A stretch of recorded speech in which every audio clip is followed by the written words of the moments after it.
Brothers, welcome back. So following a successful video being able to interview Ganon and then being able to get inside of the mind of a noob all the way to World 4, beating Chiswar, and then eventually deleting that account. Fantastic week by far. So with that being done, all the major goals we had set on the account, set aside some time to be able to jump back into the Idleon efficiency submissions. So that is what we're doing today. That is what we're doing this week. The submissions just keep on flooding into the PalmerPlays Discord, and do not worry about me. One way or another, we will get through all of these. But today, very good one. We have Headhunter versus Fancyman2. So, going to be a lot to cover in this video. Let's get into it.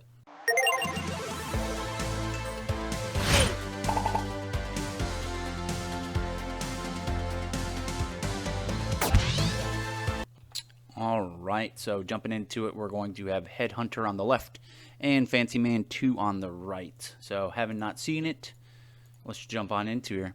So, right off the bat, you can see a couple, above 1,000s on both sides. So, that is something you like to see. You're going to jump right into it. Same thing I say a lot of the times. These are not, with the exception of Steve Swords, these are not very hard quests. Blackheart stamp, drop table 21. Couple things that you can just get from a drop table, right? But the quests that you don't have, with the exception of the Steve Sword, again, quite easy to obtain. So I would recommend going after that. Again, super easy quests. I'd actually say Suckafu is probably the hardest thing to get, just because it's a level up gift, a lot more RNG than just doing the quest. Good, we got Crystalline. Yeah, so for what I'm going to say for Headhunter on the left over here, I would just round out your stamp collection. I would go do the quest because you're going to need it anyway for the Maestro, so might as well get some luck along the way. Other than that, the stamp levels look good. A couple of them, below level 20, but the ones that matter, they're getting up there, so I can see you definitely putting in some work. All right, coming over to Fancyman. I would say, a little bit more of the same, right? Quests are probably the easiest to get the stamps from, where you're not, relying on a drop table. You just have to go do a quest. So there's quite a few of them that I would recommend getting out there and, doing. I would also, yeah, there's a couple skill stamps as well from quests that I would, recommend going out there and getting. And I can't see where this one is from, but I assume it's a World 1 quest. So what I would say for you, Fancyman, same thing as I told Headhunter, just round out the stamps. Round out the stamps. You got the hard one, you got the Suckafu done. Shouldn't take you too long to be able to get the rest of them. Other than that, looking good on both sides. Just so you know, next time, a month from now, when I finally get through all the IE submissions, when I come back through and I see, I want to do a follow-on series on how everyone progressed after getting the advice, I would love to see both stamp collections filled out. Jump into the Forge. All right. So we got some gold going on. We got some dementia, some gold, some plat, some silver, and then a whole lot of empty. Let's see what we got for upgrades. So you're at 9 out of 16. 1, 2, 3, 4, 5, 6. So we're still missing, 3 here that you could put in here. And then there's another 7 that you could upgrade. I do like the fact that you are mixing up your ores. But again, those 3 that are empty, no harm, no foul in just putting something in there, right? As far as the upgrades, like I always do, I'm not going to stress the money, and I'm not going to stress, waiting. But there's still, room for improvement on the Forge. I would recommend, the top 4 being the most support, and then, 61% chance to make an extra bar. Is it nice? Yes, it is. Is it as good as getting XP gain from the Forge for stuff like your Bowman? No. Is it better than ores being turned into bars 450% faster? No. So I would recommend, prioritizing these 4, then coming into the chance to make an extra bar, and then worrying about this one last. So that's how you would divvy up your money. Just a recommendation from me to you, brother. All right. Coming over to Fancyman2. We got some, okay, so we got some Starfire. Got some Starfire and then a lot of nothing. And you've got it ranked up to level 12. So you're using 4 out of your 12 slots. So you've got 8 free with another 4 you could buy. Seems like you're going really hard into Starfire. Let me see if I can't pull up your storage here. Okay. So you've got a pretty good amount of materials, but I mean, we're talking, you know, sub 100K, you've only got 471. Silver bars, sub 10K here, just over 10K subbed, you know. Seems like you're going really hard on Starfire while you're out of Starfire ore. My recommendation would just be to, you know, maybe think about the prioritization and what you're going after. Obviously 14 mil is good. That's what you like to see. I would like to see all the ones that you've got a pretty healthy amount, so that'd be pretty much void up. Yeah, void up, turning those into bars, because we're talking, you know, almost empty, almost empty, almost empty, almost empty, almost empty, and then you're kind of stocking up on these two. So would love to see you diversify it just a little bit more and go from there, brother. But that's what I'm going to say about those two. Jump into the anvil here. Okay, so we are capped out on everything. So again, I do understand, I do read your guys' comments. I understand that this was updated, or, you know, yeah, updated a couple weeks ago or a couple days ago. And since then, they probably, you know, have, changed some stuff. They've collected the materials, but I'm going to go off of what was sent to me. And as I'm seeing it, you have, you know, your two fastest characters down here producing thread, and their capacities are moderately low.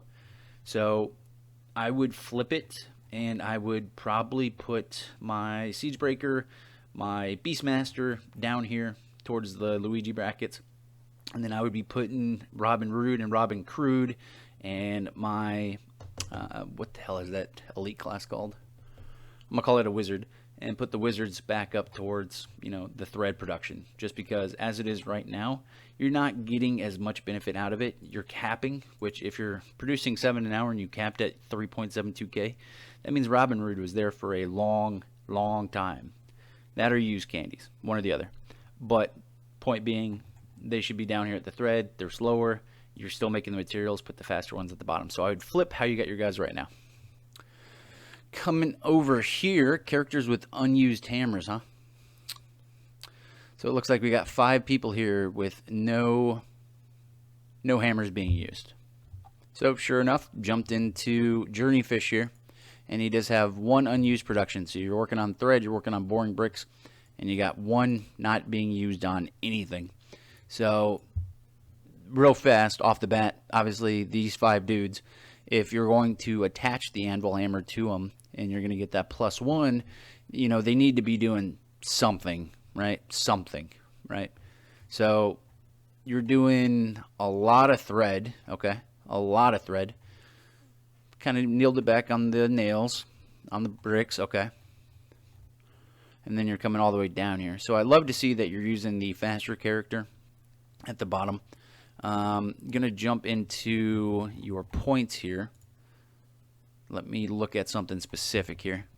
Alright, so jumped into your bowmans, all those different classes, and as I'm looking at it, right, there's still a lot of room for improvement. We've only touched the surface, right? So you're on the glub linears. Jump back over to anvil, go back to the points. So we're only, you know, right here.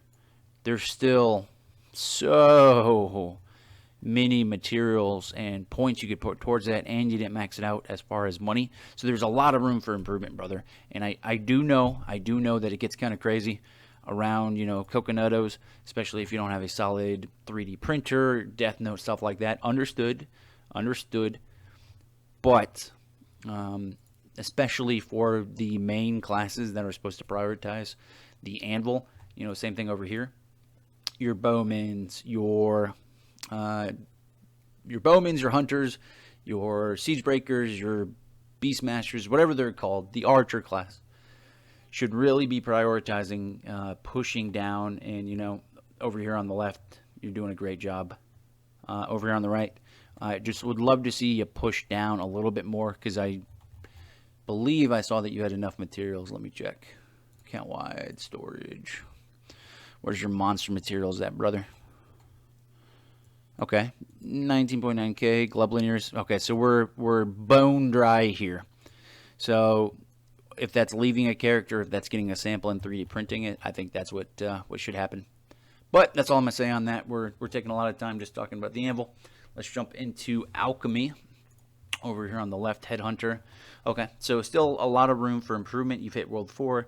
You know, you've got the bubble going, but we haven't finished our alchemy yet, right? Still a lot of room for improvement there. And oh my god. Okay, so you're progressing extremely far down here for not having completed alchemy. You're doing a fantastic job of at least getting the first set of bubbles, which are all the stat boosters, at least leveled up to a certain degree, which is good, something you want to see. Would love to see them in the 70s, like early 70s, you know, late 80s would be great. Coming down into FMJ 24, which is not bad. Your accuracy is exceptionally low, considering you're in, you know, World 4 and you're making amazing gains elsewhere. I wouldn't be surprised if you're still having accuracy problems. Would love to see both of these a little bit closer to 30, but if you're having issues, you know, getting the materials, understood.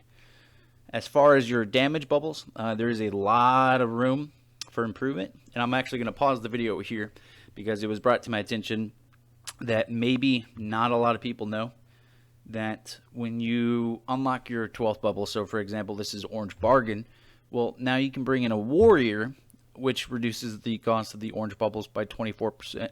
Same thing for the green cauldron. Once you unlock that 12th bubble, if you bring an archer class, it reduces the cost of upgrading the green bubbles. Once you unlock the 12th one in the purple cauldron, the same thing. If you upgrade one of the purple bubbles as a mage, it costs less. And then, unfortunately, there's nothing for the yellow cauldron yet, but it could happen. So you just got to watch out for that. So since you do have this unlocked for your warrior class, would love to see you get it for your archers and your mages, and then come back through here now that it costs less, and definitely put some work into accuracy, into Britley Spears, Bojack, and Matty Stafford. All right, come on over here to Fancyman. Love what I see off the start, minus the lotto skills. Not a very expensive bubble to level up. Plus, you need that luck if you want to increase the damage and accuracy of your Maestro, which at the start is going to be very low. So would love to see that kind of caught up with these two in the 40s and in the 50s. And then coming down here to FMJ and accuracy, they're looking pretty good. FMJ possibly up to level 30, maybe even 40 for both of them. And then you won't have to worry about them for quite a while, because at that point you progress into World 4. They're strong enough, they're doing enough damage, because you're going to level up Britley Spears to at least 60 to 70. Which is more or less where I'm stopping now, just so I can, reallocate resources elsewhere. But around 60 to 70 is where you're going to be hitting those, big numbers, so your survivability is good enough that you're going to be okay. Also, I love the fact on how far you've pushed down and unlocked these bubbles. I'd like to see, the major 2 right here, more kills per kill, to unlock, the next portals, so you can progress through the World 4, and then lab bonus so you can get all the characters up to level 75. So yeah, loving what I'm seeing here. I would finish out alchemy, and then I would come in here and I'd really put some material cost into purple bargain, green, and orange bargain, and then really come through here and start to hammer away at the big, what is that, 1 2 3 4, then your FMJ 5 6. So your big 6, right? 3 damage bubbles, your 4 of these. So I'm sorry, 1 2 3 4, and then FMJ 5 6, and then 7 8 9. So the big 9. But loving what I'm seeing over here on the right. As far as vials for you two, okay. Not looking bad. And when I did look over here on the right, when I went through your storage, I saw you had a lot of these materials. So I don't know if you're just getting exceptionally unlucky, brother. But, a free bonus is a free bonus, and it does really all add up. So I would run through here, and I would drop as much of it as you can. Coming over here, let me check out your storage real quick. Storage. Materials. Okay. Okay.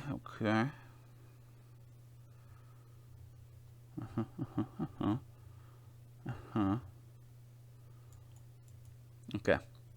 So we've progressed all the way until the end of World 4, right? And yet, let me go to Alchemy, sorry. Vials. You know, we haven't put the electrolyte down. You know, Pearl Seltzer, you've unlocked that map. Being able to get that percent all stats is huge, even if you only get that to level 1. Blow Draft, I can understand if you haven't done the quest. As far as Bunny Brew, the Shaved Ice, Goosey Glug, those are things that are quite easy for someone in your account position to obtain. So would love to see that. You've obviously done a great job pushing sigils. Take the advice or don't. I would prioritize the alchemy. That's where the large gains are going to come from, especially when you're talking about multi-kill, you're talking about unlocking new portals, and lab XP. But other than that, count on the left. I think you're absolutely crushing it, brother. Count on the right. Okay, so you've unlocked the first 6. You're possibly working on the 7th right now. Doesn't look like it. You've maxed out 2 of them, which is the strength and the agility. I would personally come back in, show a lot of love to a lot of skills, push to unlock the rest of alchemy, and then push on. All right, World 3. Let's jump into some construction here. Okay, we got 2 over here, 1 Divine Knight over here. So I'm gonna stop saying that your skills is ready. I think it just could possibly just keep saying that all the time. If you didn't know, your skills ready, and this was days ago, so you probably have already used it. But I like saying it, so I'm gonna keep saying it. All right, jumping into construction. Pause the video there for quite a bit so I could, like I was saying before I got that scam call, pause the video there for quite a bit so I could look at your storages. And these are a little bit wonky because you do have the materials in order to be able to push them. I would just caution you against ranking them up too high. You did have the materials in order to push, but, you know, for the left-hand side, your flies are, you know, quite low. Horns are, you know, pretty low, sub 1 mil. So would caution progressing super hard on either account. On the right, you know, you've got 2 million plus goldfish, 5 million plus flies. So you're looking good to push as far as sampling materials. But when it comes to monster materials, we're looking pretty bad. So I wouldn't push up too much further. But as you guys are right now, you're looking pretty good on both sides. All right, jump into the salt lick here. So we're doing pretty good, and I did see on the right-hand side you're doing a great job of stocking materials. Really good on the red and orange salts. Same thing over here on the left. Might want to turn off the storage, not the storage. Might want to turn off the other refineries for just a second. And let me get this grouped by type here. Might want to get the other storages turned off and then possibly just, you know, sample a lot of the red materials because you're doing pretty good as far as the other ones. But, you know, we're stuck at 4. So if you have the orange one running, you're just going to continuously lose the red salt. I might turn these other ones off for just a second and then start stockpiling a little bit of that red, okay? But, yeah, we're making pretty good progression along the rest of these. We're working towards getting these bottom ones. Really awesome over here on the right that you've got 16 already for the penguins. Love to see it. Don't worry too much about the movement speed. The multi-kill though rate for all worlds is huge, so I know it purple salts are kind of hard to get at the moment, but it's definitely something that you guys want to look into. So moving on to the 3D printer.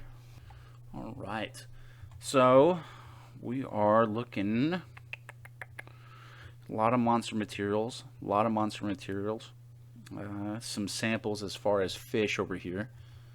We're empty on 2 of these, and I'd love to hear from you, Fancy Man, if you've resampled on, you know, 1, 2, 3, 4, 5. The 5 characters that don't have, you know, 2 empty slots here, another slot here that could be something different, you know, a complete empty bar, and then something that could be different here.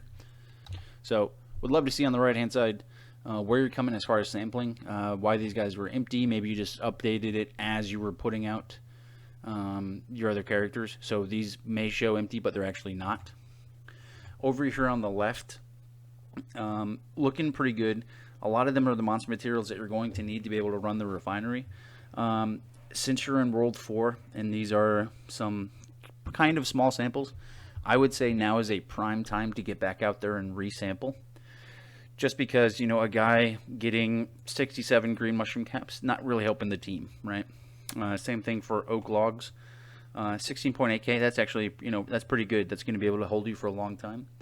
I would prioritize, you know, getting to a point where maybe 1 or 2 of your characters can hold the green mushroom samples, and then everyone else can kind of fall into their class specializations. So what I would assume is a barbarian getting those fish samples up just a little bit more, and then this guy, idle GM, you know, not really helping the team, possibly putting him into an area where he's going to be able to shine a little bit more. If that's not monster materials, maybe it's, you know, cooking, maybe it's crafting. Let's see what class he is.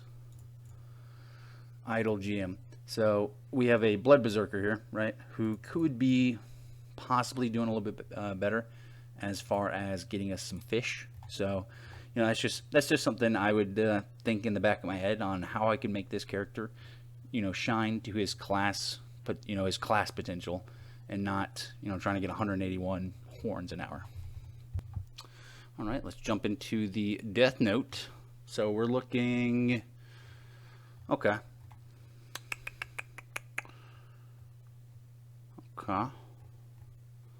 So we're kind of still both in the pushing through World 4 stage, right? So when I had that interview with Gannon on Saturday, something we talked a lot about was not to push just for the sake of pushing, but to really every so often, you know, think about what the status of your account is and how to, you know, make it better. And by better, I don't mean, you know, in-game potential, but not leaving us with 23% as far as our Death Note.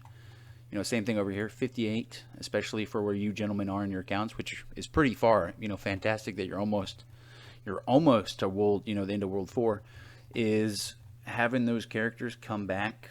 By now, you could easily get 500,000 green mushrooms. You could easily get 100,000 frogs, boar beans, you know, all the way down here, all the ones that are sub 100k. Doing great over here. For you, I'd say that your progression should be to the 5 millions. Getting to 5 million all the way down into World 1, you know, being able to get north of that 100%. So while you gentlemen are progressing fantastically through World 4, I would, in the back of my mind, whenever you want to make that switch, coming back and then looking at, you know, your earlier worlds and, you know, just plussing those up just a little bit. Shrines, okay, we're doing fantastic. I usually don't hit on shrines too hard, just because what are you going to do? You're going to wait harder? You know, probably not. So that's what I would look at. Buildings. All right. So we're making pretty good progress. I'm looking specifically for the boulder rollers, just because this is going to be something that you're going to need a lot for tower defense. You know, your boulder rollers, your frozen Malones, your storm callers, and your party starters. So for both sides, I would say, you know, this is something, and just take it with a grain of salt, because I hate tower defense in this game. But it is a necessity, especially when you're looking at when items cost 90,000 frozen souls to make. You know, you're not going to be able to progress too far on the World 3 worship totem, whatever you want to call it, with a level 28 and level 16. So in the back of your mind, whatever you got going on as far as your construction goals, I would also add those. Jumping into World 4. Perfect. And you can tell I zone in on the cabbages, right? I just want to see what you guys are working on. So we're looking at a 10.2k cooking speed and a 19.1k cooking speed, right? And this can be attributed to a couple things. First one I'm going to harp on, boom, getting this bad boy to level 11. So for both accounts, cabbages was the first thing I leveled up to level 11, just because the 15% all cooking speed per 10 upgrade levels, That's not something you can overlook. It's huge, right? Same thing for the, where'd it go? Corn dogs, right? So we're looking at these three right here. Cabbages, corn dogs, eggs. And then once we're in that, you know, comfortable position where these three are maxed out, well, not maxed out, they're at level 11, then we need to come back and we need to look right here, bubble 14. So you can't see it because you haven't unlocked it yet, but right here, and you're super close, fancy man. Right here is where the magic happens. So we're working on those, you know, the eggs, the corn dogs, we're working on the cabbages, and then once you hit Diamond Chef, that's when it all starts to come together. This is the snowball effect. So especially here on the left, you got to push these yellow cauldrons, brother. Otherwise, that cooking speed, it's not going to come, and there's a lot of damage that can be gotten from cooking. So big up if you can get this to level 11, work on your corn dogs, and then work right here. This one's going to be super fast for you. Get the eggs to level 11, and then start just pushing to get Diamond Chef. Okay. Other than that, looking pretty good. See what we got going on in the lab here. All right, I'm gonna jump over here with Fancy Man for a second because I looked at why he's got 2 guys in the lab, and the other ones are, you know, getting sent in cereal, killing snail bees, and then you got 3 dudes trying to push World 4, which is okay. I mean, if that is what you want to do, and that's how you want to progress, but you know, I would look at, so as I came in here, you know, this is fine if you just want to progress through World 4, and that's, you know, what you want to do with your account. But I was looking at who's fighting the big worms right now, and you know, we've missed so many mobs that could be Zowed. So we're missing a huge source of a Blood Berserker's damage, right? And you're not even far off the mark from a couple of these. Like Sandcastle's just 14,000 more, just 30,000 more here. 10,000 here. And it might be okay because you've got some, you know, really good cards. You've got a 14, where's the Blitzkrieg Girl? 14% total damage there. But then, you know, I start to notice stuff like total damage, chance for food not to consume. You know, so have you done, which then, you know, leads up, you know, have you done constellations, right? Then there's a lot that, you know, they're open here. There's a lot open up in World 2. You know, there's a, is there any done in World 3? There's not, right? So when you look at that and you see, you know, only 2 dudes in lab, and then you see a bunch of other dudes doing other things, that's where, you know, and Gan and I interview, you're trying to push just for the means of pushing, and you're losing out on a lot of gains, and it's taking you 500 hours to reach the end of World 4, whereas if you had gone back, used out everything, you put in some progress to upgrade the weapons, you got the, you know, really big boosts from the lab, you know, you got the chips, you got the jewels, and if you'd done all that, it would have taken you 100 hours to get to a point where it only took you another 100 hours to reach the end of World 4, and you save yourself 800 hours. So, Fancy Man, love you, brother. I would just take an honest assessment of where you are right now, and then think about what needs to be improved, right? Are you hitting 1 million damage yet? Are you at 10 million damage? What are your goals? And if you want to talk about this later, brother, you know I'm in the Discord. Always hit me up. Coming over here, and we're coming dangerously close to 30 minutes, so I'm going to wrap it up here pretty quick. Love the 6 people in the lab. It's just going to take time, so I'm not going to harp on it too much. Early on, like Gannon had said, I had 8 people in the lab. That's what I wanted to do. I wanted to get it over with as soon as possible. So that's what I did. If 6 is good enough for you and it's working, keep it at 6, brother. Coming into breeding. Okay, beach stocks. Okay. And you may see it where I always come to beach stocks. This is what you gentlemen need to focus on, and we're doing pretty good for where we're at. Yeah, you need to get to the beach stocks, unlock the ability to get those spices. That way you can level up the diamond shift, and that's where your cooking speed is going to come from, and then you can start working on those damage increasing plates. So that is where I'm going to leave it. I dropped a lot on you guys, and I don't want to drop too much. Otherwise, it's just mind-numbing listening to all that advice, right? But if there's anything specifically in the video, brothers, I know you both happen to be in the Discord. You know, reach out to me. we can talk about it a little bit more there. But that's going to do it all for me, brothers. Hopefully this helped you. Hopefully it helped anybody who was watching, being able to see exactly what I pointed out. And yeah, if you want to see your Idleon efficiency reviewed, go ahead and send it to me. It is over in the Discord. Send it to the Idleon efficiency submissions, and I will get to it as soon as I can. But that's going to wrap it up for me today, brothers. I will catch you in the next one.